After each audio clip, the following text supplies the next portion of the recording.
Okay. Very good. Amber Raju, let's begin.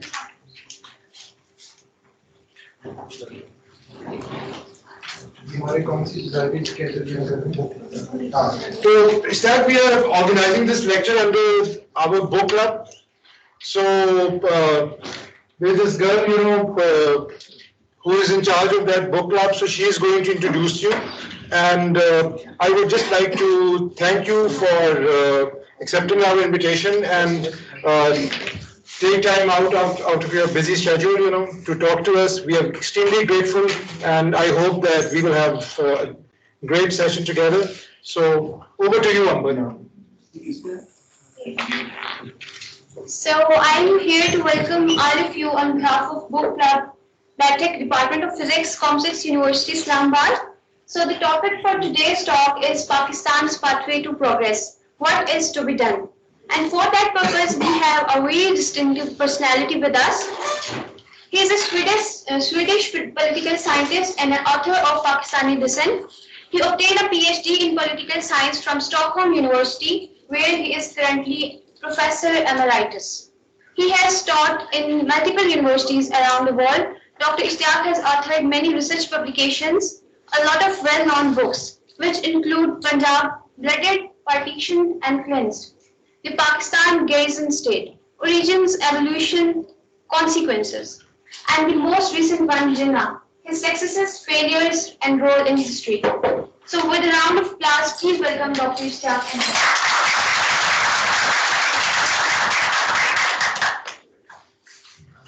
Thank you very much for these kind words, and thank you very much, Dr.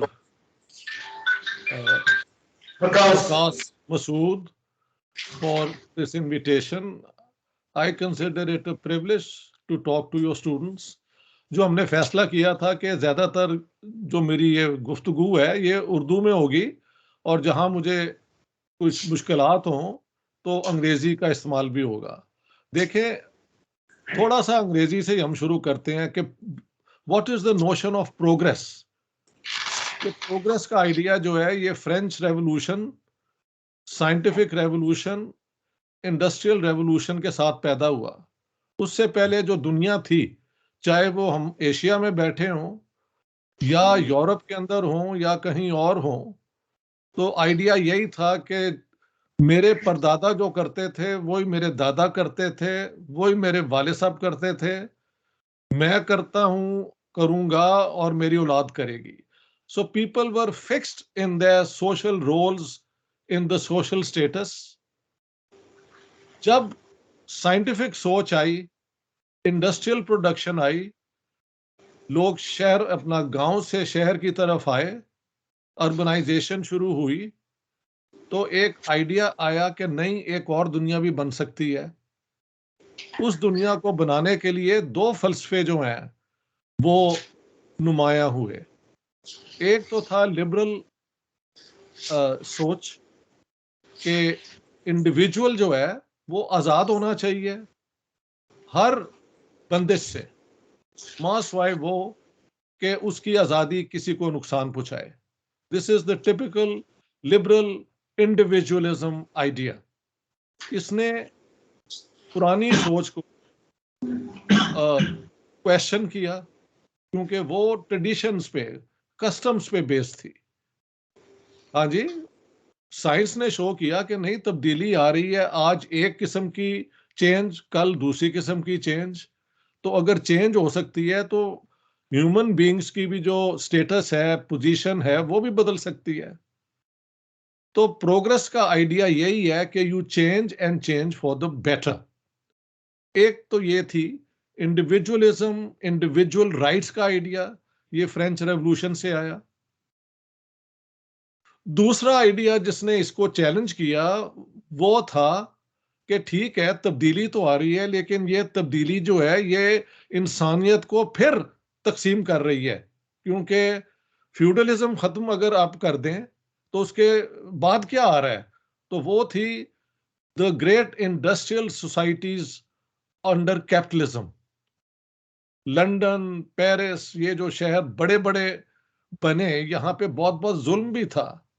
18-18 घंटे बच्चों को और औरतों को काम करना पड़ता था फैक्ट्रीज के अंदर टू प्रोड्यूस वेल्थ, और जो कैपिटलिस्ट थे उनके पास कोई इंसानियत की बात नहीं थी। तो individual freedom is fine as a legal gain, लेकिन practically what does it lead to? It leads to the power of the rich and of the powerful. तो इसको चैलेंज किया फिर सोशलिस्ट सोच ने कि ठीक है, प्रोग्रेस तो बिल्कुल होनी चाहिए, लेकिन प्रोग्रेस इंसाफ के साथ होनी चाहिए। अगर वर्कर्स की वजह से ये वेल्थ प्रोड्यूस हुई है तो उनका हक भी तो उसमें है। तो ये दो सोचे जो हैं, उन्होंने दुनिया बदलने में इनका बहुत बड़ा रोल है। ठीक है, मजहबों ने भी इंसान को इंसान बनाया, हैवान भी बनाया, मुझे कहना चाहिए। हर मजहब के अंदर एक इंसानियत का एलिमेंट है, एक हेट्रेड का एलिमेंट है। If you are not part of me then you are against me. आप किसी भी मजहब को देख ले, उसमें इंसानियत जो है वो सबऑर्डिनेटेड टू डॉगमा। लेकिन ये दोनों फलसफे जो थे, they were universal outlooks based on reason, based on evidence. यानी आप जो साइंस करते हैं, फिजिक्स, वो तो मुझसे ज्यादा काबिल है इस मामले में कि because when you do your experiments and when you go to the laboratory and do all that, you follow regular procedures and you deliver the consequences. वहां पे मिस्टिफिकेशन की कोई जरूरत नहीं है, उसकी गुंजाइश ही नहीं है। अब वो दूसरी बात है कि हमारे जो ये लेटेस्ट एजुकेशनल पॉलिसी आई है, उसमें उन्होंने हर जगह पे कुरान शरीफ को इंक्लूड कर लिया है कि ये भी पढ़ें, यूं भी पढ़ें। आई थिंक दैट इज, अगर प्रोग्रेस की बात की जाए तो ये that is a regression. Quran Sharif को पढ़ने का और उसको स्टडी करने का एक खास अलग स्कोप होना चाहिए, और जहां साइंस है it should be unfettered by any dogma. Science का तो फलसफा ही ये है कि it's truths are true as long as they are not proven wrong. Scientific truths are truth claims until a better theory, more evidence, require कि आप अपनी सोच को बदलें। तो ये दो जो आइडिया थे ना प्रोग्रेस के, एक था इंडिविजुअल फ्रीडम्स जो आज की दुनिया में ह्यूमन राइट्स के हवाले से आ गया। दूसरा आइडिया था कि ठीक है, फ्रीडम भी होनी चाहिए लेकिन साथ साथ इक्वालिटी भी होनी चाहिए। तो इन दो का जो है ना सिंथेसिस, हम उसे कहते हैं सोशल डेमोक्रेसी। दुनिया के अंदर सोशल डेमोक्रेसी की मूवमेंट जो है वो दो किस्म के एंगल्स में आई। वेस्टर्न इंडस्ट्रियल सोसाइटीज में वेलफेयर स्टेट बनी। देखिए, मैं अपना एग्जांपल देता हूँ। I come from an ordinary middle class family of Lahore. I ended up in Sweden. मेरे बड़े भाई वहां थे तो मैं उनके घर रह सका, तो मुझे फैक्ट्रीज में काम नहीं करना पड़ा। I went to the university, उनको अपने पेपर दिखाए। मेरी फर्स्ट पोजीशन थी पाकिस्तान में पॉलिटिकल साइंस में।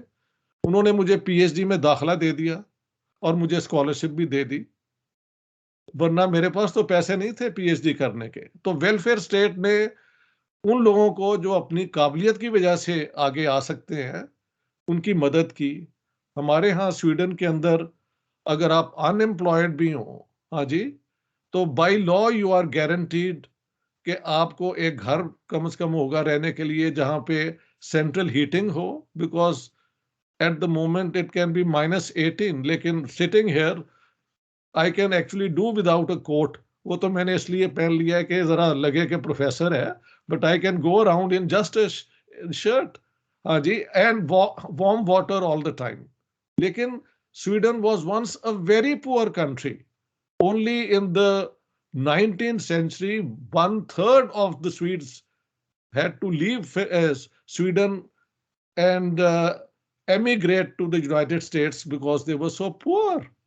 तो societies अपनी जो पाकिस्तान की आज हालत है, मैं उसको परमानेंट नहीं मानता, लेकिन उसके लिए आपको कुछ चेंजेस करने पड़ेंगी सोच के अंदर, आपकी पॉलिसीज के अंदर, आपकी प्रायोरिटीज के अंदर। देखिए, स्केर्स रिसोर्सेज जो होती है ना हर नेशन के पास, जो आप वेल्थ प्रोड्यूस करते हैं, उसकी इन्वेस्टमेंट, उसकी एलोकेशन, वहां पे सारी बात है.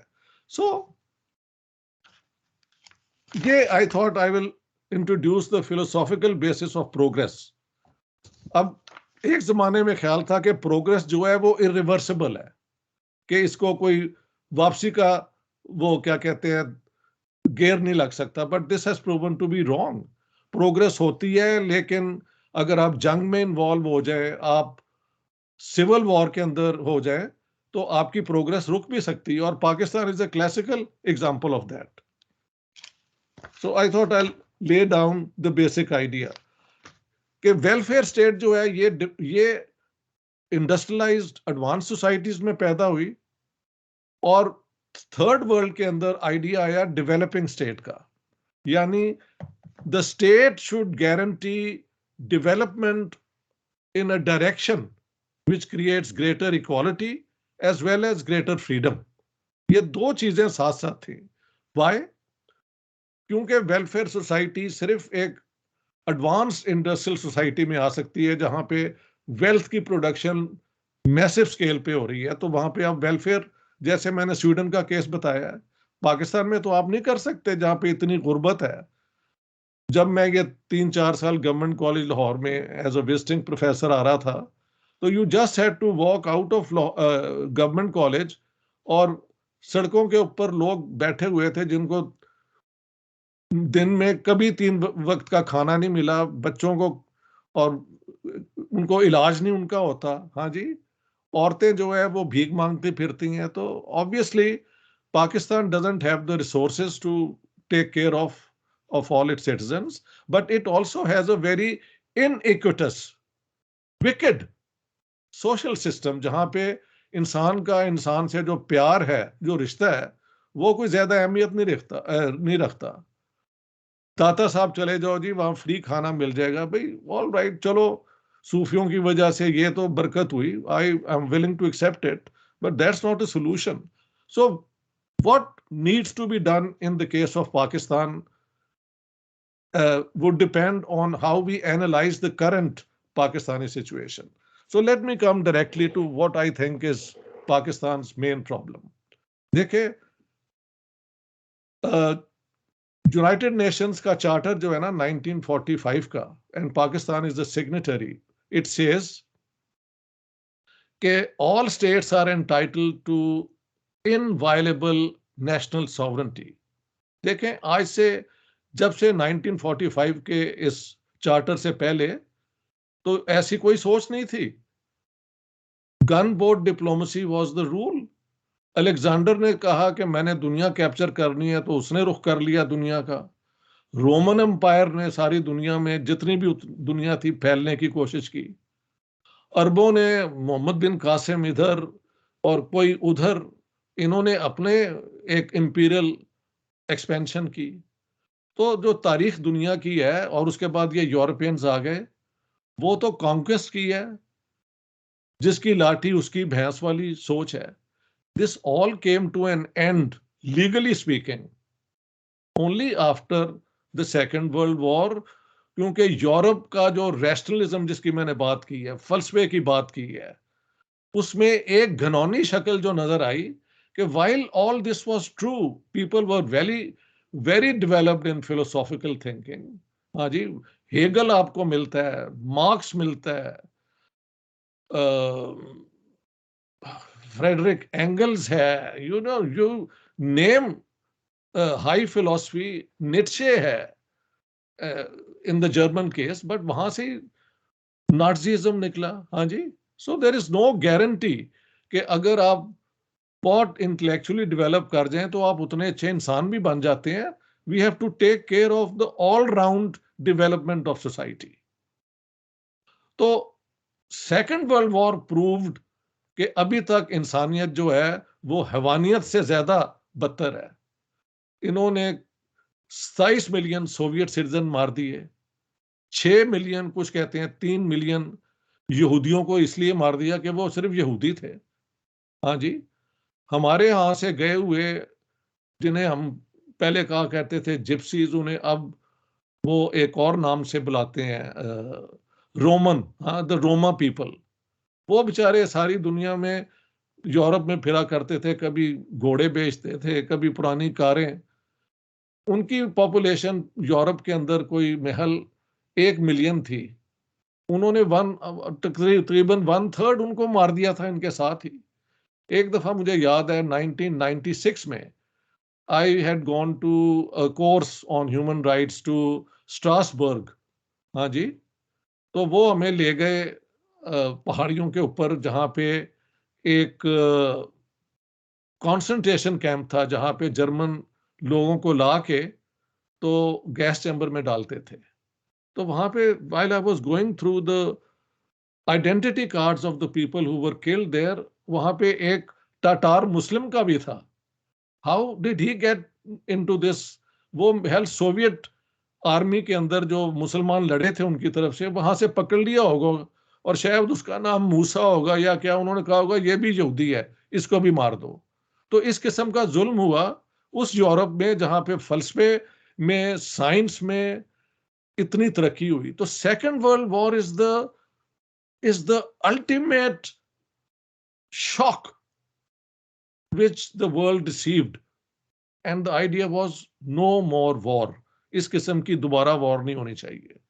लेकिन I don't want to go very far away from our Pakistan topic, लेकिन ट्रेजेडी ये हुई कि बजाय अमेरिका और सोवियत यूनियन पार्टनर बनते एक नई दुनिया बनाने में, वहां पे उन्होंने कोल्ड वॉर शुरू कर दी, और पाकिस्तान ने उस कोल्ड वॉर में अमेरिका के साथ अपने आप को एसोसिएट कर लिया। Now let me come to Pakistan. Historical sketch थोड़ा सा मैं आपको देना चाहता हूं। For example, if we begin from today, what is Pakistan's problem? I have seen Prime Minister Imran Khan the other day on television saying कि मेरे पास तो पैसे ही नहीं है लोगों को पाकिस्तान की मामलात को चलाने के लिए। उसके बाद पता लगा कि हमारी एम्बेसियों के लोगों ने शोर मचाया हुआ है कि हमें तो कई महीने से तनख्वाह ही नहीं मिली, और हमारे बच्चे जो यहाँ पे ये यूरोप के अंदर या जहां भी हैं स्कूल में जाते हैं, उनके लिए फीस हमारे पास नहीं है। हाँ जी, this is another admission by our prime minister. FATF, ये जो एक मॉनिटरिंग एजेंसी है ऑन फाइनेंसिंग ऑफ टेररिज्म, उस पे अभी तक we are on the great list. हमने 33-34 में से 30 उनकी कंडीशंस पूरी की हैं। 4 के ऊपर अभी तक उनको शक है कि Pakistan is not doing enough to bring under control terrorist organizations, and they are protecting terrorist leaders. तो पाकिस्तान का अभी वर्ल्ड बैंक ने जो हमारी अपील थी कोई रिलीफ के लिए, वो भी सुने मैंने रिजेक्ट कर दिया। तो पाकिस्तान इज एक्चुअली बैंकरप्ट। इसको अगर आप एक क्या कहते हैं, you have hit the Nader, अंग्रेजी में कहते हैं द लोएस्ट। अब इसके बाद या तो पाकिस्तान डिस्ट्रॉय हो जाएगा, विच आई होप नेवर हैपन्स, या आप लोगों की कोशिश से और हम सारों के एफर्ट से you can make a break with the past. So what is wrong with our past? Let me tell you. जब पाकिस्तान बना तो हमारा क्लेम था कि इस हिंदुस्तान के अंदर, क्योंकि हम माइनॉरिटी में हैं, तो हिंदू जो हैं वो डोमिनेट कर जाएंगे और हमारा तो पता नहीं क्या हो जाएगा, क्या नहीं हो जाएगा। मेरी जिना वाली किताब में I have coated Jinnah Sahab saying कि in United India Islam will be annihilated. Annihilated का मतलब है बिल्कुल नेस्तो नाबूद, and Muslims will be obliterated. Obliterated is a synonym of annihilated. इस किस्म के एक्सट्रीम स्लोगन्स के ऊपर इन्होंने पार्टीशन ऑफ इंडिया करवाई। चलो 2 मुल्क बन गए, ठीक है। दुनिया में मुल्क ऐसे ही बनते हैं और ऐसे ही टूटते हैं, कोई एक पैटर्न नहीं है। और there is no such thing as a natural state. Natural state जो हमारी है वो तो है कि there is no state, we are all part of the animal kingdom. The only thing interesting about us is our brain, which is more developed than the instinctive level of animals. We can think, we can theorize, we can conceptualize, and that puts us in a different category from the animal world. But in essential terms, we are just animals. So that's our nature. ठीक है, तो खैर पाकिस्तान बन गया. अब तब ये क्या शोर था कि जी पाकिस्तान जो है वो तो हिंदू क्योंकि मेजॉरिटी में है, लिहाजा हमें डेमोक्रेसी सूट नहीं करती. Good, we got Pakistan. अब प्रॉब्लम क्या हो गया कि बंगालीज वर अ मेजॉरिटी, 55%. तो पाकिस्तान की अगर आप सारी हिस्ट्री देखें, इन्होंने जो कानून बनाए वो बंगालियों के राइट्स को रिजेक्ट करने के लिए बनाए गए. पैरिटी का इशू ले आए कि equal representation for East and West Pakistan. भाई why? In West Pakistan we were 44-45%. East Pakistan was 55%. तो वन मैन वन वोट हो तो उनकी तो मेजॉरिटी थी. खैर इलेक्शन हुआ 1970 का, उसमें Awami League got a clear mandate from the people. Out of 300 seats, 162 were allocated to East Pakistan and 138 to West Pakistan. Awami league जो एक वहां की पार्टी थी उसको 160 सीट्स मिल गई. पार्लियामेंट्री सिस्टम के मुताबिक दुनिया में कोई भी आप जाके टेक्स्ट बुक चेक कर लें, Awami League had the right to form the government. वो ये नहीं माने याह्या खान और जुल्फकार अली भुट्टो बिकेम वन और पाकिस्तान टूट गया. अब एक और वो एक ही प्रॉब्लम है ना, पहले हिंदू मेजॉरिटी में थे तो वी डोंट लाइक डेमोक्रेसी. अब बंगाली मेजॉरिटी में थे so we don't accept the election result. What happened on the 16th of December today 1950, Pakistan experienced its worst trauma. The country broke up into two. And who do you hold responsible? You can't hold the Bengalis and you can't hold the Indians. Indeed, the Indians supported the Bengalis and that facilitated their struggle. But 1965 की जो war हुई थी India Pakistan की, तो अगर India चाहता they could just walk into east Pakistan. वहां पे तो कोई हमने डिफेंसिव यूनिट्स रखे ही नहीं थे हुए. But they did not. They waited until the Bengalis turned against you. And why did they turn against you? Because you had unfairly treated them once they became part of Pakistan. खैर, so आज का दिन जो है वो एक बहुत बड़े क्राइसिस का नाम है, and that is the breakup of Pakistan. You ask me who's responsible? I think those who were ruling Pakistan. Pakistan की पावर एलीट जो है उसने ना कभी डेमोक्रेसी को एक्सेप्ट किया है. अब इस पाकिस्तान के अंदर भी आप देखें 18th अमेंडमेंट तो आ गई है, लेकिन उसको इम्प्लीमेंट करने में कितनी मुश्किलें हैं. Why don't you accept Pakistan is a federation? एक और मुसीबत ये है कि आप रीजनल जुबानों को, रीजनल कल्चर्स को मानते ही नहीं है. कल मैं शाम को देख रहा था, मैं मुजांग लाहौर का रहने वाला हूं, तो वसीम अकरम साहब जो बहुत बड़े दुनिया के लेफ्ट आर्म फास्ट बॉलर हैं, वो भी वहां बड़े हुए. तो आई वाज जस्ट वॉचिंग के ये कुछ लोग गए थे उनके मोहल्ले में और वहां जो लोग थे उनसे उन्होंने इंटरव्यू किया कि जी आप बताएं वसीम अकरम साहब के मुतालिक.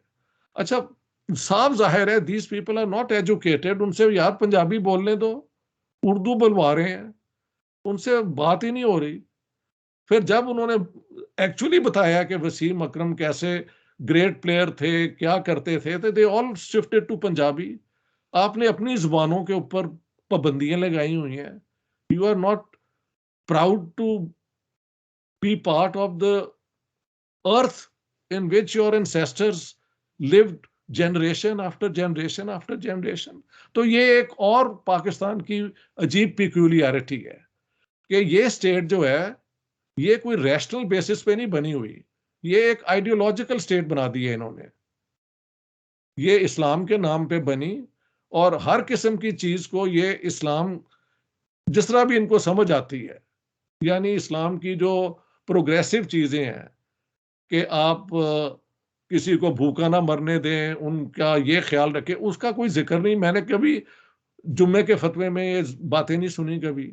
All they talk about is you know हनूद जुनूद और पता नहीं नसारा का कॉन्स्पिरेसी अगेंस्ट इस्लाम. कभी इस्लामोफोबिया का ये शोर मचा देते हैं. हाँ जी, ये नहीं पता कि जिस तरह हम अपनी माइनॉरिटीज को ब्रूटली मिसट्रीट करते हैं वो भी दुनिया को पूरा नजर आ रहा है। तो देखें पाकिस्तान को, अगर if you want to, what is the what is the way to then change course? I would say become a progressive, pragmatic state. Look around कि आपकी possibilities क्या हैं. 220 million people is a very large population. And मैं क्योंकि 48 years I've lived in Sweden, यहाँ पे पाकिस्तानी आते हैं बेचारे 18 घंटे काम करते हैं, and they do it so well. So there is nothing wrong with the ordinary people of Pakistan.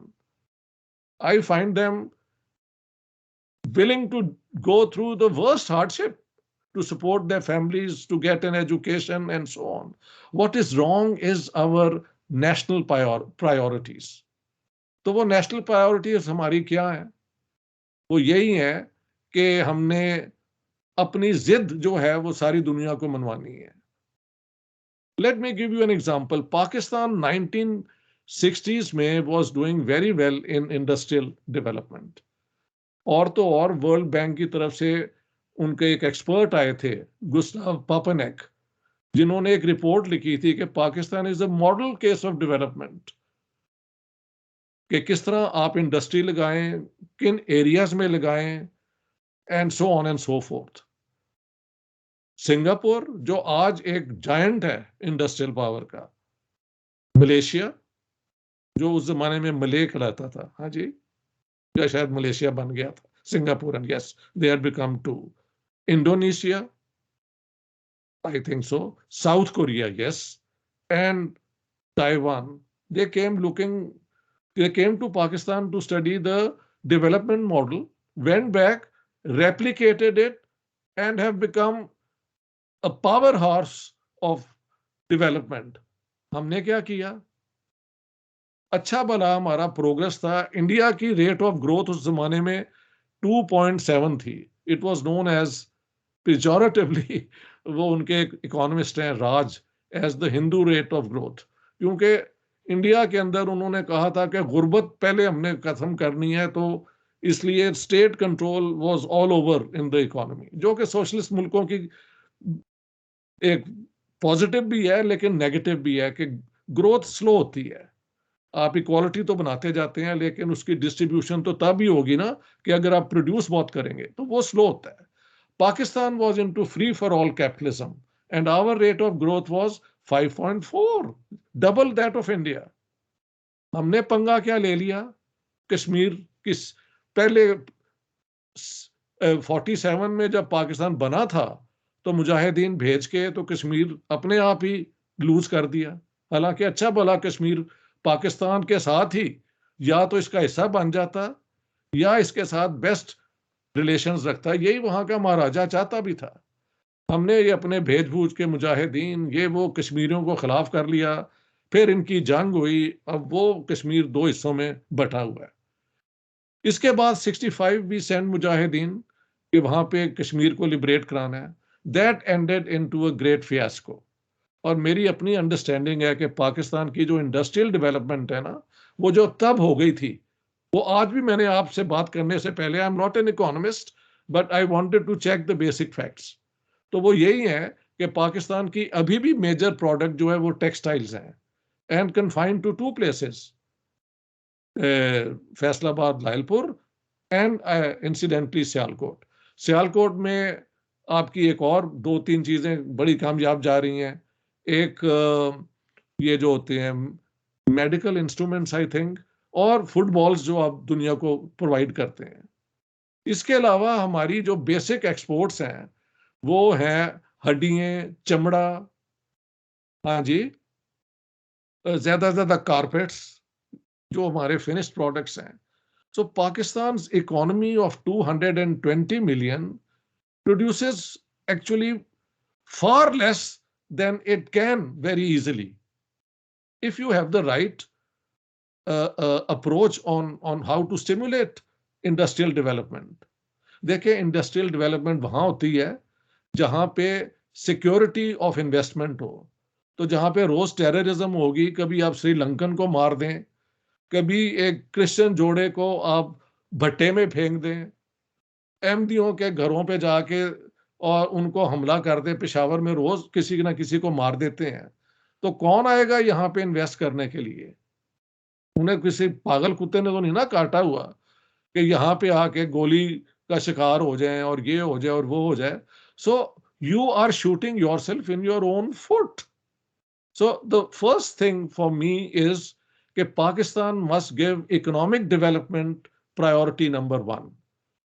Once again, let me say I'm not an economist, but what I understand is कि एक तो आप IT में देखें, India इतना आगे निकल गया कि हर जगह उनके सीईओ जो हैं वो छा गए हैं. आप क्यों नहीं ये कर सकते यार? एक ही दिन दो मुल्क बने थे. और सच्ची बात यह है कि हिंदुस्तान में पाकिस्तान बनने के वक्त बहुत ज्यादा गुर्बत थी. यहाँ पे तो ये जो हमारा पंजाब है, canal colonies, it was known as the granary of India. सारे हिंदुस्तान को ये खान यहाँ से वो व्हीट एक्सपोर्ट करते थे. हाँ जी. तो वो भी सारी छुट्टी हो गई. हाँ जी. In in no sector are you performing better than let's say India. India को अगर आपने नेगेटिव भी रखना है तो आप उनसे जीते ना किसी चीज में. That is good. दो मुल्क हैं, उनकी राइवलरी है, मान लिया. Actually, cooperation is always better. Lekin, for the sake of argument, okay, we want to compete, but you should compete and outdo them in a positive manner. हमने कहाँ पे पंगा लिया हुआ है कि हमने कहा है जी हमारे पास न्यूक्लियर वेपन्स उनसे ज्यादा हैं. ये मुझे कई मिलिट्री वालों ने बताया कि हमारे टेक्टिकल वेपन्स हैं. और मैं कहा यार बात तो सुनो. Nuclear weapon is unwinnable both for India and for Pakistan. तो अगर वो शुरू करते हैं तो उन पे लानत है, अगर हम शुरू करते हैं तो हमारे पे लानत है. ये जंग कोई जीती नहीं जा सकती. Nuclear war is unwinnable for those who start and for those who lose if both sides are armed with the same weapon. लेकिन हमारी इन्वेस्टमेंट जो है वो इसी इसमें देखें, हमारे स्केर्स रिसोर्सेज जो हैं वो इनमें ज्यादा जाते हैं. हेल्थ पे I think the honest rate I think is only less than 2% health पे हमारी spending है. और education पे I think is also very very modest. I just had a look at the Human Development Index. Out of 189 countries, we are 154th, which is a shame. We are the sixth largest country in terms of world population, bhai. It's no small country at all. India is 131. Bangladesh is even above them. I think it is 91 या whatever. और बांग्लादेश वो मुल्क था जिसको पाकिस्तान के अंदर हम कहते थे कि ये तो बंगाली जो हैं ये तो भूखे हैं. और हेनरी किसिंजर ने एक जमाने में कहा था इट्स द बेगिंग बोल, यानी बांग्लादेश अगर बन भी गया तो ये तो बेग करेंगे सारी दुनिया में. इस वक्त they have gone far ahead not only of Pakistan but also of India. उन्होंने क्या किया है? उन्होंने देख लिया कि इंडिया के साथ आर्म्स रेस में वी स्टैंड नो चांस. और न्यूक्लियर वेपन हम क्यों बनाएं? क्योंकि आज के दौर में हमला करके किसी मुल्क को ऑक्यूपाई करना इज इम्पॉसिबल.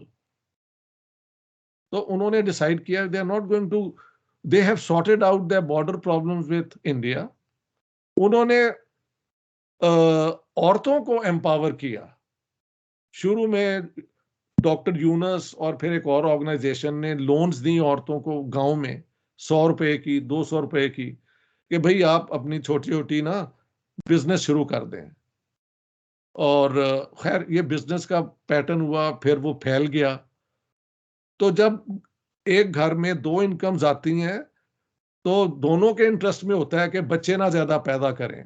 क्योंकि अगर the woman gets pregnant and is carrying a baby and must take care of the baby, then she is removed from the market. तो एक पॉजिटिव असर हुआ कि उनकी जो रेट ऑफ ग्रोथ पॉपुलेशन का था explosive, it has come down and it is very reasonable now. और उनकी जो टेक्सटाइल प्रोडक्ट्स है, हालांकि फनली इनफ बंगाल में तो कॉटन हो ही नहीं सकती, but they import cotton and they produce textiles, और उनका स्केल हमसे बेहतर है. So they are outdoing Pakistan, from which they separated in all sectors. Why? Because they are investing in peace. They are investing in the empowerment of women. किसी भी society में change लाने की जो है ना, सबसे ओप्रेस सेक्शन को आपको उठाना पड़ता है. और सारी दुनिया में औरतों पे जो हिस्टोरिकली जुल्म हुआ है वो यही है कि सेकंड रेट के हवा जो है वो आदमी का ये था, हाफ आंतड़ों से निकली है. हर जगह ये मिस्टिफिकेशन, मिथोलॉजी जो है, रिलीजियस हो, whatever, I mean for me they mean nothing except folklore. मेरी जो लड़कियां स्टूडेंट होती हैं, मैंने देखा है, they are always more organised, more hard working. हाँ, लड़के क्लास में बोलने का ज्यादा कॉन्फिडेंस रखते हैं. So there is no proof for a teacher कि ये एक इंफीरियर बीइंग है. लेकिन हमारी लॉ के मुताबिक एक क्रिमिनल केस में अगर एक औरत जाए अपना बयान देने के लिए, ये हमारी इस्लामिक लॉ है, तो यू नीड टू, वो इकट्ठी देंगी तो एक मर्द के मुताबिक होंगी. What sort of logic are you following? I call it total schizophrenia. You want to make progress, but you impose on yourself retrogressive ideas. You have a choice. Either you become a law-abiding, international law-abiding country, and you have all the right, you are a sovereign state. 220 million लोगों का तो आप ख्याल कर लें. No, we want Kashmir first. अरे कश्मीर पे आपने ही पंगा लिया, और मैंने तो ये जिन्ना वाली किताब में कोट कर दिया. अब ये सब ठंडे पैर पड़ गए हैं कि जिन्ना साहब को ऑफर आई थी कि यू कीप कश्मीर, अगर हैदराबाद में हमें आप उंगली ना करें. हैं जी, Jinnah sahib refused it. He wanted both Kashmir and Hyderabad. तो ना कश्मीर आया ना हैदराबाद आया. So we have lost golden opportunities. अब उनको हमने कभी मानना नहीं है. देखें, कश्मीर को आप कभी एक्वायर नहीं कर सकते by going to the United Nations. उन्होंने तो क्लोज कर दिया ये subject. The Kashmir dispute belongs to chapter 6 or 7, whatever chapter it belongs to. The UN only has peacekeeping role. It has no other role. एक और जो उनका चैप्टर है वहां पे security council must intervene. And that's not the under which the Kashmir dispute is placed. तो coffee अनान ने 2009 में कहा था, this is no longer important for us. India and Pakistan must resolve it through negotiations. अब negotiations तो यही है. मैंने कहा है कि लाइन ऑफ कंट्रोल आज नहीं, कल नहीं, 1000 साल में यही है परमानेंट बॉर्डर. जंग करके अगर आप ले सकते हैं तो ले लें. And I would not strongly very recommend that to you. बाकी एक और बात है, अगर आप एक डेमोक्रेसी बनना चाहते हैं, you think human rights are important, और पाकिस्तान की कॉन्स्टिट्यूशन आर्टिकल 19A और ये कहती है everybody has a right to religion, right to this freedom, right, then why do you need something as terrifying as a blasphemy law? The blasphemy law and हदूद laws, ये एक पुराने जमाने की बातें हैं भाई. उस जमाने में उनकी कोई वैल्यू होती होगी, लेकिन दुनिया तो गई है बदल. यूरोप के अंदर 20 मिलियन मुसलमान रहते हैं. मेरे जो दरवाजे पे कोई आ जाए कि जी कल तो तुसी क्रिश्चियन हो जाओ वरना निकलो इथों, तो do you think I will agree to that? ये दुनिया बदल चुकी है. नोबडी गिव्स अ डैम कि आपकी कौन सी रिलीजन है. People want to know कि आपकी qualifications क्या है, and are you then willing to work hard? If you are, we give you an opportunity. Swedish parliament के अंदर 5-6 मुसलमान हैं, उनमें से एक तो तकरीबन प्राइम मिनिस्टर बन रहा था. he is a very young competent Iranian. एक बोस्नियन मुसलमान है, 2 तुर्क हैं, एक कुर्द है. हाँ जी, वो अपनी अपनी पार्टीज में, कोई सोशल डेमोक्रेट, कोई लिबरल पार्टी में काम करते करते इलेक्ट होके आए हैं. They are sitting in the parliament, they are ministers here. अभी अभी इंग्लैंड के अंदर by chance it just happened, वरना एक Pakistani could have become the prime minister of India, Javed something उनका नाम था, टोबा टेक सिंह। वो तो because this lady who was prime minister fail and this fellow Boris Johnson came into power, तो वो ग्रुप ही उनका जो कंजर्वेटिव्स का वो आउट हो गया। वरना लंदन का जो वो है मेयर सादिक मोहम्मद सादिक खान, वहां पे लंदन में सिर्फ 4% मुसलमान है, जिनमें से Pakistani I think less than 1% है, ज्यादा इंडियन है, और बाकी अरब उरब हैं 4%। तो ये तो गोरों ने और बाकियों ने इलेक्ट किया because is a competent man. तो आप दुनिया को तो जरा देखें वो क्या कर रही है। If you look at all this, Pakistan I say is a victim of delusions. Islamophobia अरबों का तो मुझे प्रॉब्लम कभी नजर नहीं आया, ना ईरानियों का आया। ईरानियों का सिर्फ एक वक्त में आया था जब खुमैनी ने एक फतवा इशू कर दिया था, वो क्या कहते हैं सलमान रुश्दी पे, और वो फतवे की बैकग्राउंड ये थी कि the Iranians were not doing very well in the war with Saddam Hussain. तो लोगों को दोबारा जंग में करने के लिए उसने ये फतवा दे दिया कि उसको मार दो, ये दो, वरना Iranians since then are not very keen on it. ना अरबों को मैंने देखा है। तो ये Pakistan is at the forefront of Islamophobia for what? What about the 20 million Muslims who live in Europe? हमारी मसाजिद हैं, यहाँ पे 1500 चर्च जो हैं वो बंद हुए हैं। People don't go to churches, people have become humanist, they don't need religion. 1200 उसकी जगह मस्जिदें बन गई हैं। तो इन सोसाइटीज ने तो मसाजिद को इंक्लूड किया हुआ है ना। स्टॉकहोम के एक इलाके में आलबी में जो मस्जिद है वहां पे अब अजान की भी उन्होंने इजाजत दे दी है। तो आप वहां पे इस्लामोफोबिया का एक अगर पागल जो है कोई ऐसी हरकत करता है कि कुरान शरीफ को जला देता है, not good at all. I think that's a wrong thing to do. लेकिन क्या यहाँ पे लोग शैतान नहीं है जो प्रोवोक करना चाहते हैं? तो आप उनकी प्रोवोकेशन में क्यों आ रहे हैं? और Imran Khan, why don't you mind your own business? Why don't you take care of all the Christians and the Hindu girls who are abducted and forcefully converted to Islam and married off to Muslim men? और ये अहमदियों के साथ जो आप करते हैं, ये कोई इंसानियत है? हाँ। और शियों के इमाम बाड़ों में भी अटैक होते रहे हैं, ठीक है, ईरान की तरफ से भी कुछ रिप्राइजल्स हुए, but you have a problem. AP centre of terrorism भी कहा गया इसे, एपी सेंटर ऑफ द, अब ये न्यूज वीक ने कहा है the most dangerous state in the world is not Iraq but Pakistan. Now when these major opinion builders give you such titles, you are in trouble, I tell you.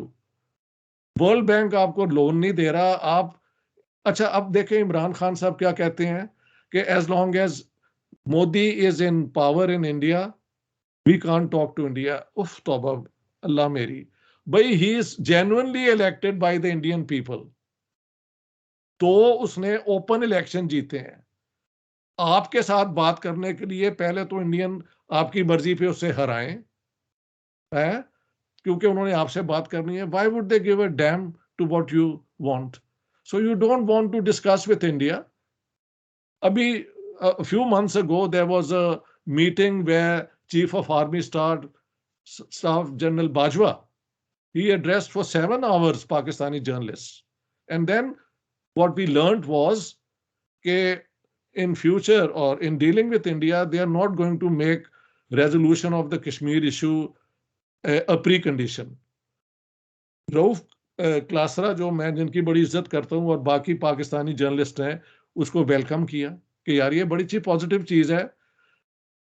India और China का अभी clash हुआ है, but 1 billion का वो trade करते हैं। China और अमेरिका का बहुत बड़े स्केल पे एक कॉन्फ्रंटेशन हो रहा है, मगर they don't let that trade be affected adversely. हाँ जी, हमें क्या तकलीफ है कि हम पाकिस्तान और इंडिया के साथ ट्रेड अपनी ना करें? ये ना ट्रेड करने से तो नुकसान पाकिस्तान को हुआ है ना। पाकिस्तान बैंकरप्ट है। I talk to my friends, ਉਹ ਕਹਿੰਦੇ ਨੇ ਜੀ ਰੋਜ਼ ਅਸੀਂ 1 ਲੱਖ ਦਾ ਕਰਨੇ ਸਾਂ ਕਾਰੋਬਾਰ, ਹੁਣ 5000 ਕਿਸੇ ਦਿਨ ਹੋ ਜਾਣ ਤੇ ਅਸੀਂ ਦਾਤਾ ਸਾਹਿਬ ਜਾ ਕੇ ਆਪਣਾ ਦੀਆ ਜਲਾ ਕੇ ਆਉਂਦੇ ਹਾਂ। ਇਹ ਤਾਂ ਬੁਰਾ ਹਾਲ ਆਪਨੇ ਕਰ ਦਿਆ। And I have heard, I'm sorry to say, कि young girls whose families are desperate are out in the streets in some places looking for some source of income. तो आपने अपने लोगों को भूख नंग की तरफ धकेला हुआ है। Why? What is the great? ये किस किस्म की patriotism है? I consider it not patriotism, but ये कोई obsession है। The word I use, and I hope you learn it, it's called nihilism. Nihilism is a word which means self-destruction. So Pakistan is in a self-destruction mode. What should be done? Come back to economic development. Come to the SAARC charter, which says कि इस इलाके के जो मुल्क हैं वो एक दूसरे के साथ पॉजिटिवली ट्रेड करें और अपने मसाइल, अगर मसाइल का वहां पे जिक्र ही नहीं है एक्चुअली, जो भी है आप पीसफुली रिजॉल्व करें। हाँ जी, और इस इलाके को आप यूरोपियन यूनियन की तरफ डेवलप करें। पाकिस्तान इंडिया कॉन्फ्लिक्ट ने इनको होस्टेज किया हुआ है सारे इलाके को, भूख और नंग की तरफ। दुनिया की सबसे बड़ी concentration of poor starving people is in South Asia, not in Africa, in sheer numbers. In sheer numbers, more people sleep here every day without proper food and nutrition. Imran Khan, when he came to power and made this great speech on Riyasat-e-Madina and whatever, तो कहा था कि 35 million Pakistani बच्चे जो हैं वो stunted हैं। अब सुना है वो 40 million हो गए हैं उनके दौरान में। So what are you up to? What have you done for the people of Pakistan? I'm not in favor of the previous governments. उन्होंने भी पाकिस्तान को खूब लूटा है या whatever किया। So, but I'm talking about Imran Khan because he's in the government. So one thing is you have to give priority to economic development. You have to behave as a law-abiding state in the region, which means non state actors की export जो होती थी ना, कभी कश्मीर का जिहाद करा दो तो मैं चंदा कलेक्ट करते थे, वो खत्म हो। अब तो खैर हुआ है क्योंकि आप इस जोगे ही नहीं रहे। हाँ जी, बॉम्बे में जाके इतना बड़ा अटैक कर दिया, अगर वहां से एक नई वॉर शुरू हो जाती और न्यूक्लियर वेपन्स इस्तेमाल होते तो सत्यानाश दोनों मुल्कों का हो जाता। बिल क्लिंटन ने एक जमाने में स्टडी की थी 2002 में, he was president of America, and he said in case of a total war between India and Pakistan, if both use their nuclear weapons, out of 1 billion Indians, 500 million would be wiped out, and out of 170 million Pakistanis, 120 million will be wiped out. So 50 million would survive in Pakistan and 500 million in India. ये यार, ये आपकी achievement है कि आप दोनों nuclear weapons इस्तेमाल करके यहाँ के नहत्ते हार्ड वर्किंग शरीफ लोगों के खानदान ही खत्म कर दें, सिविलाइजेशन को जीरो कर दें over Kashmir issue, which Pakistan bungled by its own stupidities. I am saying it to you here, and if you bring me to Pakistan, I am willing to say it anywhere. मेरी speeches में कभी वो डंडी मारने वाली बात कोई नहीं है। I love the people of Pakistan because I grew up with them and they are the only ones I know all that closely. So nothing wrong with the Pakistani people. मेरे best friends भी वहां पे हैं, मेरे जो चंद दुश्मन हैं वो भी पाकिस्तान, और होना भी चाहिए यार, ऐसे ही होता है। जिसका कोई दुश्मन ना हो वो क्या बंदा हुआ। हाँ जी, तो मेरा मतलब है कि this is how Pakistan can become a progressive state if it believes in peace, if it believes कि regional peace is in its interest. India के साथ ट्रेड आप खोलें, उनका सेंट्रल एशिया, आपकी जीरो इन्वेस्टमेंट है, आपका 100% उन पे लेवी लगाएं हर ट्रक पे, तो आपकी तो मौजे मौजे हैं। आप चाइना से जो करना चाहते हैं मुबारक हो, and I hope that brings a lot of good to Pakistan. Why only with China? Economics की थ्योरी तो ये है कि never depend on one country, let the Pakistani consumer choose between a Chinese product and a Pakistani product and an American product and buy the one they think is the best. लेकिन अगर एक ही मुल्क का product होगा तो सत्यानाश हो जाएगा मार्केट का। तो ना इकोनॉमिक्स इनकी कोई साउंड है, ना इनकी मिलिट्री प्लानिंग कोई साउंड है। मैंने कहा देखो, जब तक पाकिस्तान के पास न्यूक्लियर कैपेबिलिटी नहीं थी तो आप कह सकते थे लैंड वॉर में India has an advantage, but वो लैंड एडवांटेज तो खत्म हो गया है, because now it's a war of missiles. अगर वो 2 मारेंगे तो 2 आप भी मार सकते हैं। सो यहां पे आप बात खत्म कर दें and go for piece. I think I will stop here and invite discussion. ठीक है जी, मैं आप thank you very much for this riveting talk. मैं एक तो शुरू इस बात से करने लगा हूँ कि आपने 4 साल आप तशरीफ लाए थे, आप गवर्नमेंट कॉलेज आपने पढ़ाया, तो आपने देखा होगा कि, और मैं खुद भी देखता हूँ, मैं यहाँ उस्ताद हूँ, कि if there is a burqa clad girl or if there is one with an abaya or you know a western looking girl, you know, so when you talk to them, not necessarily the girl who is in a modern wear, you know, she is going to ask you an intelligent question. Maybe the one with the burqa on or the abaya on, she may ask you a more intelligent question. Similarly, they all mingle together. There are no problems. You know, they sit together, they work together, and they eat together. So as such, अगर आप मैं जिस institution में पढ़ाता हूँ तो मुझे इस तरह के डिफरेंसेस नजर नहीं आते कि आपका बिलीफ सिस्टम जो है वो आपकी लाइफ को इस तरह से डिक्टेट कर रहा है।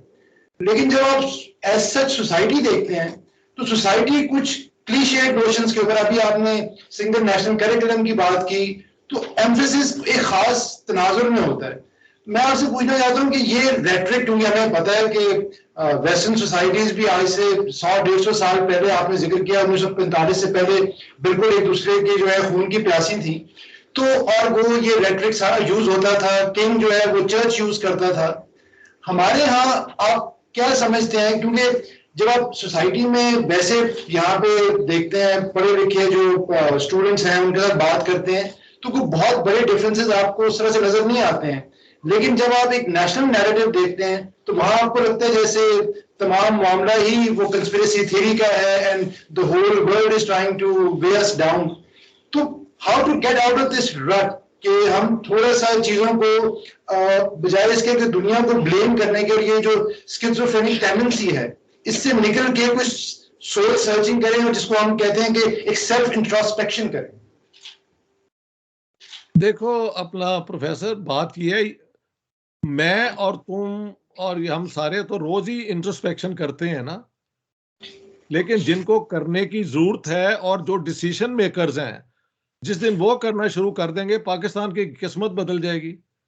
मेरे कहने से तो कुछ नहीं ना होता, ना तुम्हारे कहने से कुछ होता है, लेकिन इमरान खान और इसके मिनिस्टर अगर चेंज कर दें अपना सिलसिला, हमारी आर्मी अपने जो है प्रायोरिटीज कर दे। मसलन इसके ऊपर सवाल बार बार होता है कि पॉलिटिशियंस की करप्शन का जिक्र होता है, why don't we have a right to go through the accounts of the arm forces? उस पर क्यों नहीं होना चाहिए? इंडिया के अंदर उन्होंने इजाजत दी हुई है बाय द वे। अगर वो इतना बुरा मुल्क है तो उसकी जो अच्छाई है उनका भी तो जिक्र होना चाहिए ना। मसलन जब मैं ये कर रहा था ना किताब पाकिस्तान द गैरिजन स्टेट, तो मैं इंडिया भी गया and I met one lieutenant general who was head of the हमारी जो है ना IB, उसी की लेवल के वो थे। He lived on the 6th floor in a high-rise building, but in a flat. ठीक है, उसके घर में फ्लैट के अंदर, क्योंकि वो जरा नफीस आदमी था, कोई पेंटिंग पुंटिंग थी, बट अ फ्लैट यार कुछ भी नहीं था। उसके बाद मैं गया अपने मेजर जनरल के पास, वो लगा कि हमारे हेड क्लर्क जो है ना बादशाह, उनका स्टैंडर्ड ऑफ लिविंग बेहतर है, क्योंकि यहाँ पे रिश्वत या बहुत ज्यादा है, या वो they were living in ordinary sort of places. Then one brigadier Nair, very nice man, वो पीछे हमारे फुला से गए हुए थे गुजरात से, उनकी फैमिली, उन्होंने हाउसिंग सोसाइटी में पैसे बचा बचा के एक छोटा सा घर लिया हुआ था। तो हमारे यहाँ तो आप जाके जरा देखें तो सही, ठाट बाट और जो मौजें हैं हमारी महल, ये तो पेंटागन के ऑफिसर्स की नहीं है जो हमारी हैं. तो why should that not be brought into the public scrutiny? Why not? उसकी क्या, जो इन्होंने जंग कौन सी जीती है? 4 जंगें हैं और चारों लूज की हैं इन्होंने, तो इनकी तो परफॉर्मेंस भी जीरो है.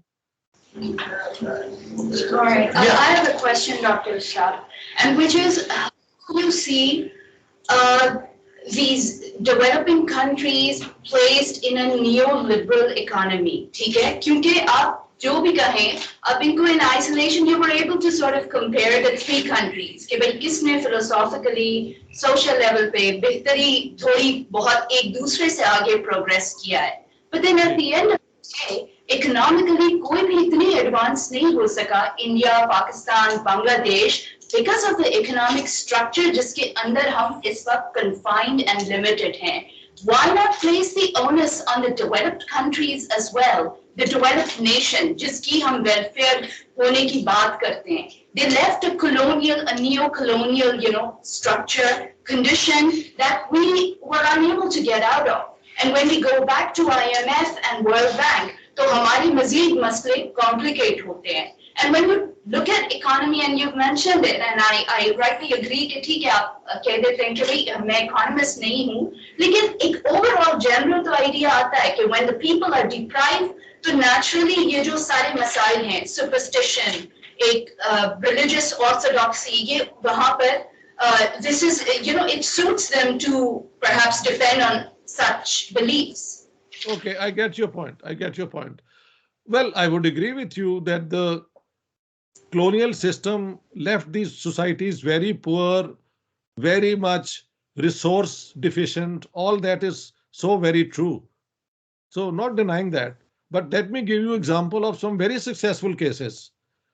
Things in South Korea, South Korea was devastated by the Korean War.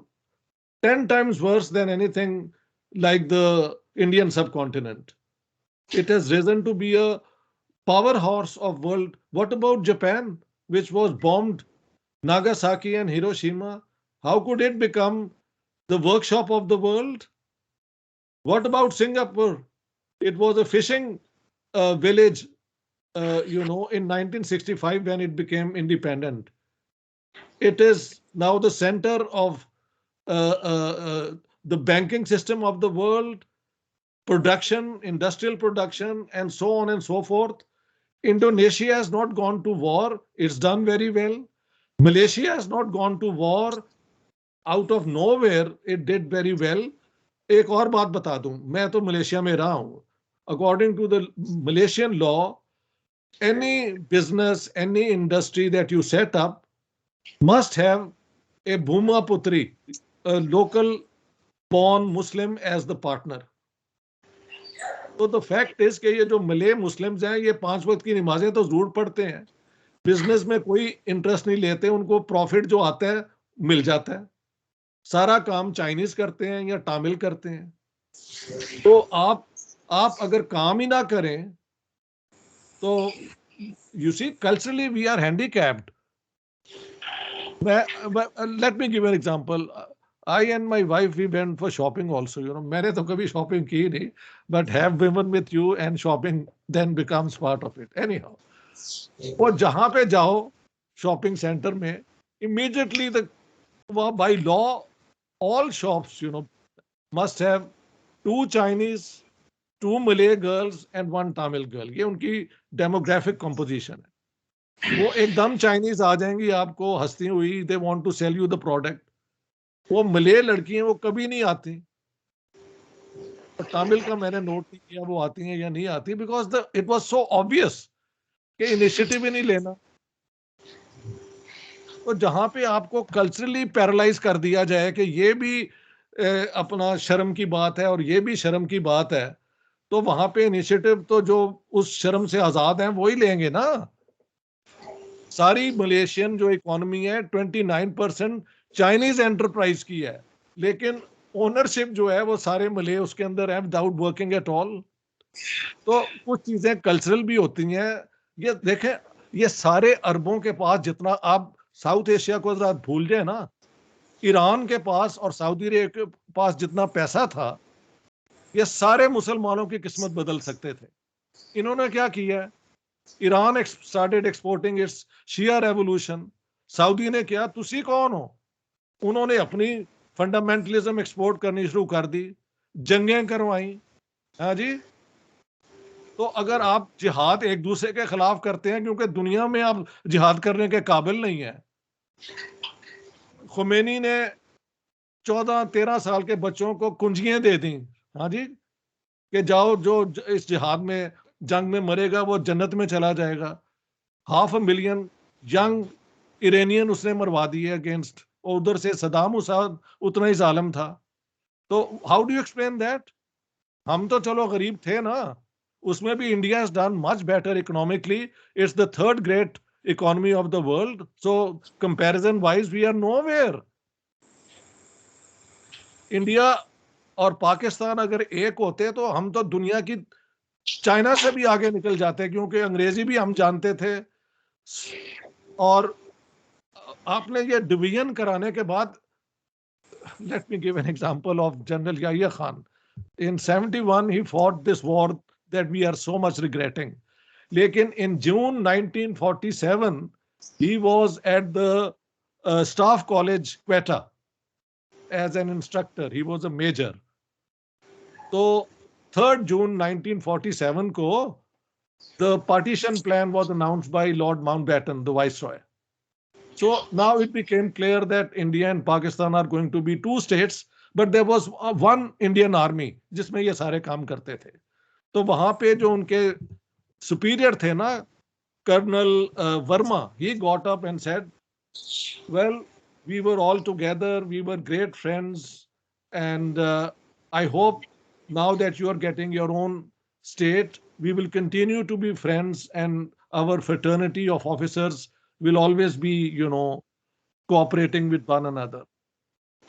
Major Yahya Khan gets up and says, sir, what is there to celebrate? Today is a day of mourning.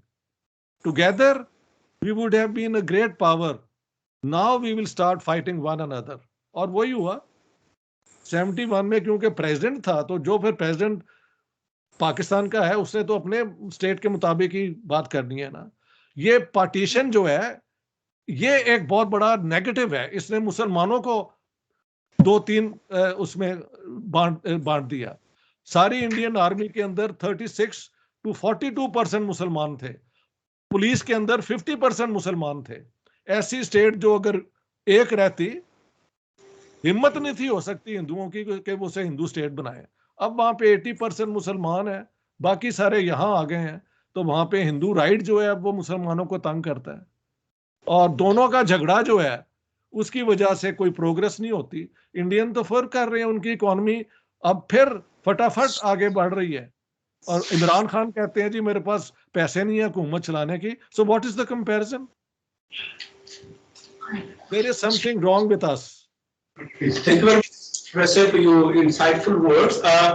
मेरा जो question है वो सादा सा है, might be that's based upon my assumption. I'd like to seek your opinion on that. कि जब पाकिस्तान बना तो इसकी पॉपुलेशन जो थी was around 3-3.5 करोड़ की थी, और अभी तकरीबन यानी अगर हम फिगर्स देखें तो 22 से 24 करोड़ के दरमियान की है। मेरी जो एक assumption चल रही होती है कि for many of our problems this is one of the root causes, कि हमारी जो बहुत सारी फर्टाइल लैंड्स थी जहाँ पे हम कॉटन ग्रो कर रहे थे, वहाँ पे हाउसिंग कॉलोनीज आ गई, जहाँ पे हमारे पास कोई हिल स्टेशंस होते, वहाँ पे हमारे पास अर्बन पॉपुलेशन आ गई। तो what I think it's my assumption कि इसने कुछ कंट्रीब्यूट किया है 3.5 करोड़ से एक्सप्लोसिवली जो हमने ग्रो किया 24 करोड़ तक, ये तकरीबन 8 गुना, 8 टाइम्स। तो इस पे आप क्या समझते हैं कि how much it had contributed to this present ill fate of Pakistan? Thank you very much. I had a plan of mentioning it and I forgot it because other things came. The population explosion in Pakistan has done great harm to Pakistan's possibility of developing in an even-handed manner. So many babies, I remember Lahore mein, and this is unbelievable, motorcycle के ऊपर 6 बच्चे बिठाए हुए, 2 टैंकी के ऊपर, और फिर बीवी ने एक बच्चा जो है ना, जो सबसे छोटा था, वो हवा के अंदर सस्पेंड किया हुआ, और 3 पीछे. I think this was greatly unfair to both the father and to the mother. How to take care of the children. और मैं क्या, खुदा ना खास्ता यहाँ पे एक्सीडेंट हो जाए, इन बच्चों का और इस फैमिली का क्या बनेगा. तो इस किस्म का फ्री फॉर ऑल जो है ना, अयूब खान ने by the way family planning का इंस्टीट्यूट खोले थे, और मौलवियों को भी कन्विंस कर लिया था कि हाँ जी, कुरान शरीफ में कहीं लिखा हुआ है कि आप प्लानिंग फैमिली कर सकते हैं, ये है वो है, और वो अच्छा बड़ा सिस्टम चल रहा था. They all that went to the dogs when they went into Kashmir जिहाद करने के लिए 65 वॉर. उस दिन के बाद पाकिस्तान का सत्यानाश हुआ है. We are in a war hysteria all the time. We win victories in our imagination. Actually we lost all the wars. अगर हम ये हकीकत मान लें तो पाकिस्तान तो कायम है ना. इंडिया क्या पाकिस्तान को दोबारा लेना चाहता है? नेवर. उनकी अच्छी भली डेमोक्रेसी, इलेक्शन होती है, एक जीतता है एक हारता है. हिंदू मेजॉरिटी 80% सॉलिड है उनकी. तो वो आप जैसे मेरे जैसे लोगों को लेके, जिनका एक दिन यकीन नहीं है डेमोक्रेसी में, एक दिन यकीन नहीं है, हम तो औरंगजेब के फॉलोअर्स हैं ना. If I am in power, सारे भरावां नूं मार दियो. दिस इज अवर फलसफा. और यही हमारे हुकूमतें कर रही होती हैं, यही कर रही होती हैं. Imran Khan treats the opposition as Aurangzeb would do, only he can't do it in the 21st century, but सोच तो वही है ना. एंड वाइस वर्सा, जो ऑपोजिशन है वो भी यही हरकतें करती है. तो डेमोक्रेसी के अंदर the majority has the right to rule, and the minority has the right to be ready to take over the government whenever called for. But that means in terms of conducting things democratically in a parliamentary manner. ये कभी धरना ले आते हैं, कभी ये कर देते हैं, कभी वो लॉन्ग मार्च शुरू कर देते हैं. तो आई थिंक पाकिस्तान का जो है ना, डेमोक्रेसी में इन्वेस्टमेंट ही कोई नहीं है. मगर I agree with you, population explosion has been a big disaster for Pakistan. Ishtiaq, आप hear me? हैं? Can you hear me? Can you hear me? आवाज आपको शायद नहीं आ रही है. नहीं, आ रही है, आपकी एको आती है. जरा आप आराम से बोलें, क्या कहना चाह रहे हैं?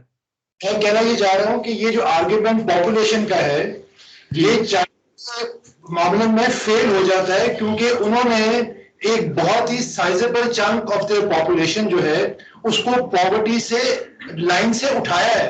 तो बात ये है कि इट डिपेंड्स कि आपकी पॉलिसीज क्या हैं. वही चीज जो आपकी स्टेबिलिटी है, it can become a great source and potential for future progress. It depends कि अब आप कहते हैं कि you have to priorities right. अच्छा, we have got some of the younger students जो हैं, तो आप एक प्लीज. जैसा कि आपने अपनी स्पीच में ये मेंशन किया है कि जो है ना, पाकिस्तान सिर्फ एक कंट्री के साथ तिजारत कर रहा है, जैसा कि चाइना है ना. तो आगे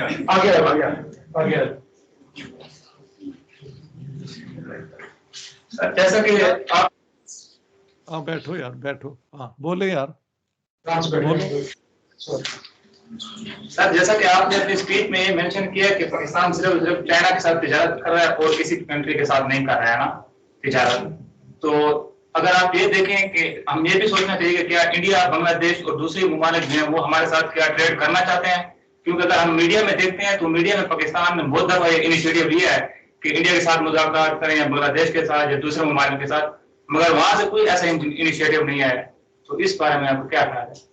ये भी आप गलत कह रहे हैं. 1993 में इंडिया ने मोस्ट फेवर्ड नेशन का स्टेटस पाकिस्तान को दिया हुआ है. अंडर वर्ल्ड ट्रेड ऑर्गेनाइजेशन के जो मेंबर्स हैं ना, under law they have to do it with their neighbours. Pakistan has not done it.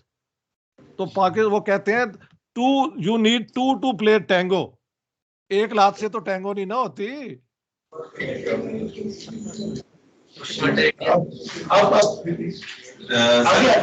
आगे आराम से बात करना, क्योंकि एको करती है आवाज, तो उनको थोड़ा सा प्रॉब्लम होता है उसमें.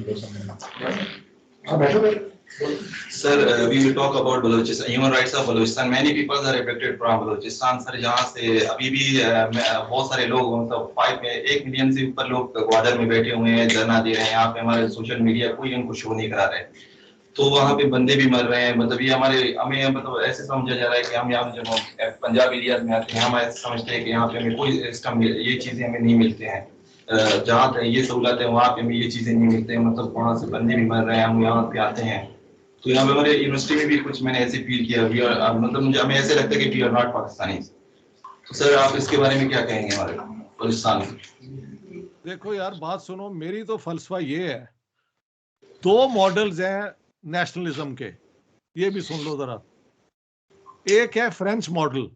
French model is all those who live on a territory are citizens of the state with equal rights to freedom and equality. दूसरा मॉडल है द जर्मन मॉडल। तो जर्मन मॉडल ये है कि you belong to my community, if you don't then you are my enemy. 2 nation theory Jinnah Sahab की जो है वो जर्मन मॉडल था। जर्मन मॉडल बना के इन्होंने हिंदुओं की सिखों की छुट्टी करा दी, चलो ही गॉट पाकिस्तान। बाद में ये मॉडल इस्तेमाल शुरू हो गया तो अब लगता है स्वाय पंजाबियों के और उर्दू स्पीकिंग के बाकी सारे जो हैं वो एनिमी ग्रुप्स हैं। पहले बंगालियों को रिप्रेस किया, वो छोड़ के चले गए, फिर बलोचों के साथ इन्होंने कई दफ़ा जंगें की हैं। फाटा के अंदर अब भी हमारे लोग शहीद होते हैं, वो मारे जाएं तो पता नहीं उन्हें हम क्या कहते हैं। हाँ जी। और सिंधी जो है वो अपनी कंप्लेंट्स रखते हैं। Pakistan has to become a true federation जिसमें बलोचों का और उनका सुई गैस हमने सारा इस्तेमाल किया। फवाद मिनिस्टर साहब कह रहे थे कि हमारा गैस भी खत्म हो रहा है, तो सारा बलूचिस्तान की जो मिनरल रिसोर्सेज थे उनको हम एक्सप्लॉइट करते रहे हैं। For me this is all unacceptable in a democratic state. Tragedy बलोचों की ये है कि वो अगर चाहें भी तो सेपरेटिस्ट मूवमेंट के जरिए पाकिस्तान से आजाद नहीं हो सकते। बंगालियों का एडवांटेज ये था कि बीच में इंडिया था तो इस आर्मी को सप्लाईज नहीं थी जा सकती, लेकिन यहाँ पे तो हमारी आर्मी जो है जब चाहे मूव करे। तो हाँ, अमेरिकन इंटरेस्ट हो और वो बलोचों को आजाद कराना चाहें, या why would they do it जब वो पाकिस्तान को जब चाहे इस्तेमाल कर लेते हैं। पाकिस्तान कभी चाइना का के साथ उसकी गोद में बैठ जाता है तो कभी किसी और की बैठ जाता है। अगर ये खुद अपनी लातों पे खड़े होके अपने फैसले करें तो दोनों से फायदा उठाएं, मैं तो ये कहता हूं। तो I have my total sympathies for the Baloch यार, honestly. Although I am a Punjabi, ठेठ पंजाबी, बल्कि मुझे तो लगता है मैं अगर कोई और जुबान बोल रहा हूं तो मैं झूठ बोल रहा होता हूं। I would have wanted to speak in Punjabi to you honestly, लेकिन अब मेरी मजबूरी है, मैं I have to speak in English and Urdu। लेकिन मुझे उतनी बलोची भी, जो बलोच हैं वो अपनी जुबान बोलते होंगे। इस स्टेट ने कभी जुबानों को भी एक्सेप्ट नहीं किया। What can I do? और कुछ करो। इश्तियाक, एक छोटा सा ये एक इम्पोर्टेंट मसला है जो आपने किताब भी लिखी है, पाकिस्तान गैरिजन स्टेट। लोग अक्सर जो है अभी ये जो बलूचिस्तान का जिक्र कर रहे थे, इंसर्जेंसी का, मिसिंग पर्सन्स का, लेकिन जी ये किताब है, ये जो पढ़ना चाहिए। मैं आपसे ये कहना चाह रहा था कि ये जो सिविल मिलिट्री इम्बैलेंस है और जिसको लोग लमेंट करते हैं, और वो ये बार बार ये बात होती है कि क्योंकि जिस तरह आपने कहा है कि इकोनॉमिक जो पाए है वो श्रिंक कर रही है, तो ये जो सिविल मिलिट्री इम्बैलेंस है इसका एहसास जो है वो दिन ब दिन शिद्दत इख्तियार करता जा रहा है। तो ये अब उसकी आपकी जो किताब है गैरिजन स्टेट, वो ये भी बताती है कि क्योंकि हम जिस तरीके से पार्टीशन हुई है, पाकिस्तान केम इनटू बीइंग, तो ये एक आर्मी का जो है खास हिगेमनी होना ये एक नेचुरल बात है। लेकिन इफ पाकिस्तान सर्वाइव, तो डेमोक्रेसी तो एक इंस्टीट्यूशनल बैलेंस के ऊपर चलती है। तो अगर आप एक इदारा चाहे कि इंस्टीट्यूशनल जो बैलेंस है वो जब तक उसको पर्टर्ब ना करे तब तक वो उसकी हिगेमनी कायम नहीं रह सकती। तो what do you think, what is the way forward? क्योंकि मेरा ख्याल है कि this is also the most important question. ये जो आपने कहा ट्रेड होनी चाहिए, हमारे वो पहले लाख कमा रहे थे, अब 5,000 कमा रहे हैं, तो वो सारी चीजें तो फिर लिंक इसी चीज से है कि you can't have bad relations with your neighbours, so you have to move forward instead of belligerence. You need to make friends and economically at least you need to cooperate. तो ये जो है वो पाकिस्तान की, जिसको हम आजकल एक फैंसी वर्ड है मिलिटेब्लिशमेंट, आप क्या समझते हैं कि आपकी बात होती रहती है, you talk to all kinds of people, तो इस मामले में what is the way forward in your view? अच्छा किया आपने इस इशू को भी ले लिया। देखें Pakistan, in a way let me come to the rescue of the military also. अगर पाकिस्तान की मिलिट्री एक ऑर्गेनाइज इंस्टीट्यूशन ना होती तो पाकिस्तान बहुत पहले तितर बितर हो जाता। उसकी वजह क्या है कि जब पाकिस्तान बना तो यहाँ की जो मुस्लिम लीग थी वो तो कोई पॉलिटिकल पार्टी नहीं थी। इंडियन नेशनल कांग्रेस ने, जिसमें मुसलमानों का बहुत हिस्सा है, 50 साल स्ट्रगल किया। महात्मा गांधी ने 11 साल जेल काटी, जवाहरलाल नेहरू ने 13 साल, खान अब्दुल गफ्फार खान ने 32 साल, पटेल ने भी इतने साल, मौलाना अबुल कलाम आजाद ने 11 साल। हाँ जी, तो उनके पीछे पूरी एक कमिटमेंट है कि हम एक यूनाइटेड इंडिया सेकुलर बनाएंगे। हमने तो सिर्फ ये कि हमने इंडिया का हिस्सा नहीं बनना, तो हर वो आर्ग्यूमेंट इस्तेमाल की जो इंडिया को तोड़ने के लिए कामयाब हो जाए, और उसमें जिन्ना साहब कामयाब हो गए, लेकिन he had no vision about Pakistan. ये जिन्ना अली किताब में मैंने शो किया है, कहीं वो कह रहे हैं कि कुरान जो है ये हमारी कॉन्स्टिट्यूशन है, कहीं वो कह रहे हैं कि मुझसे लोग पूछते हैं कि आपकी कॉन्स्टिट्यूशन क्या होगी। 1300 years ago the constitution of Pakistan was given to us। इस किस्म की आर्ग्यूमेंट्स हैं। कहीं जाके कह दिया 11 अगस्त को 1947 को कि in this great state of Pakistan Hindus will cease to be Hindus and Muslims will cease to be Muslims, not in a religious sense, but citizens of the states. And then people were saying, if this is true, तो इस पूरे खित्ते को divide करने का, 1 million बंदे मरवाने का मतलब क्या था अगर सेकुलर स्टेट ही बनानी थी? उसके बाद जिन्ना साहब ने कभी सेकुलर स्टेट का जिक्र नहीं किया, बाद में इस्लाम ले आए। कभी कहा कि पाकिस्तानी स्टेट एक मुस्लिम डेमोक्रेसी होगी। Very good, what is Muslim and what is democratic show तो करें ना। They have been unable to do it in the 3 constitutions of Pakistan. बल्कि जैसे जैसे कॉन्स्टिट्यूशंस आई हैं ज्यादा फंडामेंटल इस्लाम उसमें आ गया है।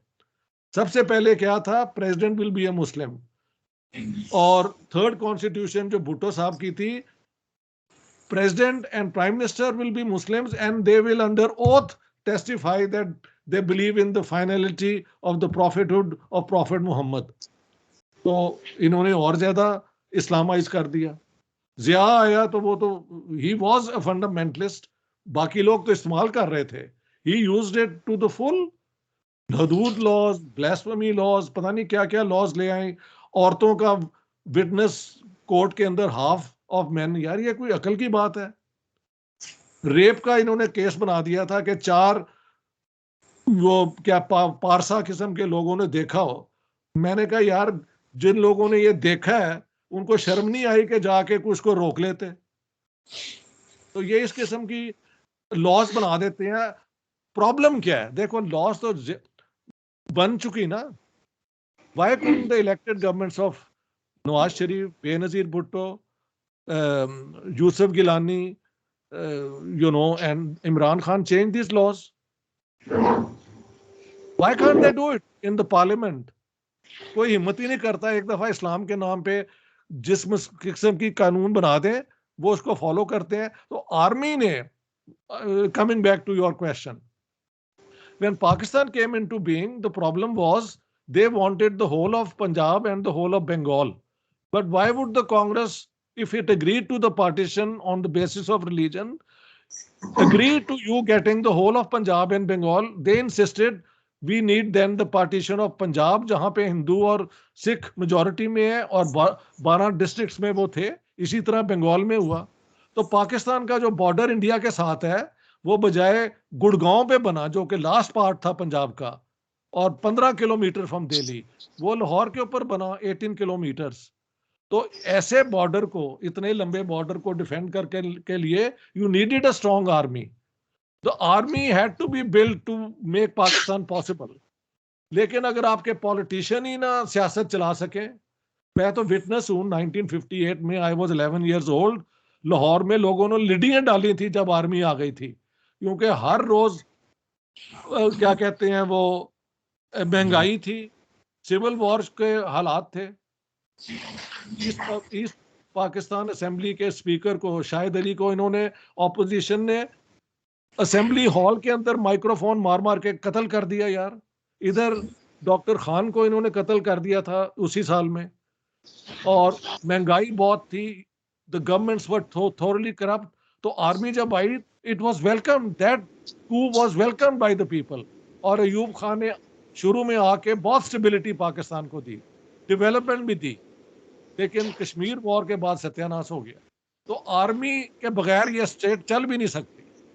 अब मसला ये है कि ये तो आर्मी का रोल है ना पाकिस्तान को बचाना, लेकिन पाकिस्तान की पॉलिटिक्स को चलाना तो आर्मी का रोल नहीं ना होना चाहिए। लेकिन ये रोल तब पूरा होगा जब हमारे पॉलिटिशियन भी पार्लियामेंट्री डेमोक्रेसी के मुताबिक चलेंगे। अब जब Nawaz Sharif was in power तो ये रोज धरना करते थे इमरान खान। अब Imran Khan is in power तो बाकी फोर्सेस करते हैं। They don't really conform to the basis of a parliamentary democracy. None of them. Thank you very much, Ustad. Actually, we would have talked more, लेकिन ये classes भी इनकी हैं तो the students have to go. लेकिन I think it's been a very engaging conversation, and I at least have learned a lot. And एक साहब एक question करना चाह रहे हैं, please. We have time for a quick. Sir, आपने कहा कि पाकिस्तान को अमेरिका और चाइनीज से दोनों से फायदा उठाना चाहिए। हमने अमेरिका की अफगान जंग में हमने अमेरिका से फ्रंट लाइन वॉरियर्स थे, हमने 17,000 जानें भी लॉस की, बट आज भी हम अमेरिकन की गुड लिस्ट में शामिल नहीं है। अमेरिकन हमें यही आज कहते हैं कि पाकिस्तान हमारे साथ ट्रिपल गेम कर गया। ये इसकी क्या वजूहत है सर? यार मेरी गैरिसन स्टेट खरीद लो और पढ़ लो, उसमें मैंने पूरे फैक्ट्स दिए हैं। वो इनको फंडिंग करते रहे हैं, ये उनका पूरा नहीं करते रहे, तालिबान को ये पालते रहे हैं।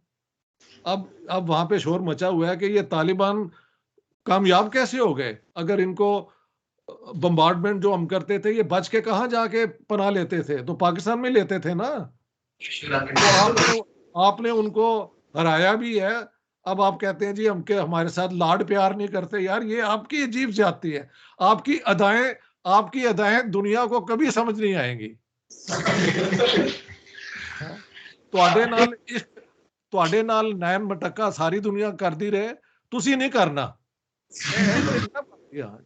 ਹਾਂਜੀ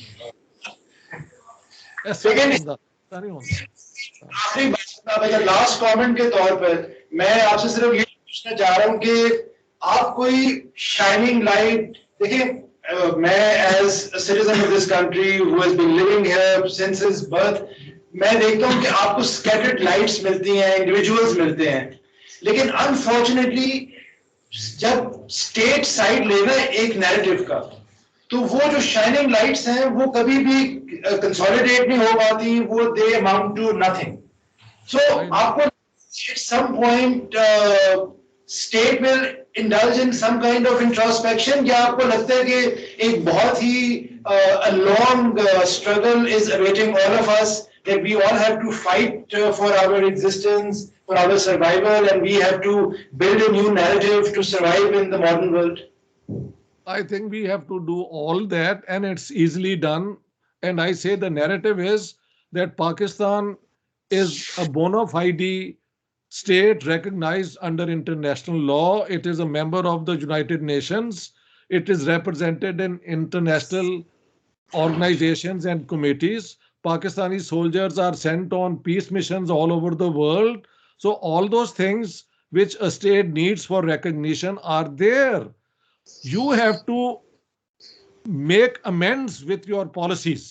And the policies are, the region where you live is where you belong. आप भाग के अरबों से ज्यादा अरब और इस्लामोफोबिया में फंस जाते हैं। और अरब क्यों नहीं करते यार, जिनके पास पैसा भी है? What is Islamophobia? 15 मिलियन लोग यहाँ मौज से रहते हैं यूरोप के अंदर, उनके लिए मुसीबत ये इमरान खान ने शुरू कर दी है। तो आप अपने से you extend your cloth beyond your means वाली बात है ना। Come back to Pakistan, you are part of South Asia, and if you are part of South Asia, you should partner other nations to build prosperity and peace, cooperation. यहाँ पे global warming के लिए cooperation की जरूरत होगी, यहाँ पे environmental डेग्रेडेशन को टैकल करने के लिए होगी, यहाँ पे पानी के रिसोर्स देखें। एक late me give you N example of cooperation which has done good. The Indus water treaty, जो वाटर ट्रीटीज है 60s में हुई थी, 3-4 जंगें भी हो गई हैं, लेकिन किसी ने उस ट्रीटी को वायलेट नहीं किया, इंक्लूडिंग पाकिस्तान। कंप्लेंट की है, 3 दफा गए हैं आर्बिट्रेशन के लिए, तीनों दफा आर्बिट्रेटर्स ने कहा है कि इंडिया इज राइट, छोटी सी तब्दीली उन्होंने कही है। तो आप जहां पे कोऑपरेशन हुई है, आपका 80% जो इंडस और 5 रिवर्स का पानी है वो पाकिस्तान को मिल गया, और क्या चाहिए? तो और की चाहिए। अब ये कहते हैं जी 3 रिवर्स का पानी इन्होंने दे दिया। मैं क्या बकवास करते हो यार तुम? 80% of the water of the 6 rivers is allocated to Pakistan.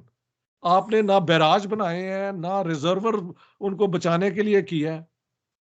तो आप बेकार, आपने अपनी जो रिस्पॉन्सिबिलिटीज है वो पूरी नहीं की हैं।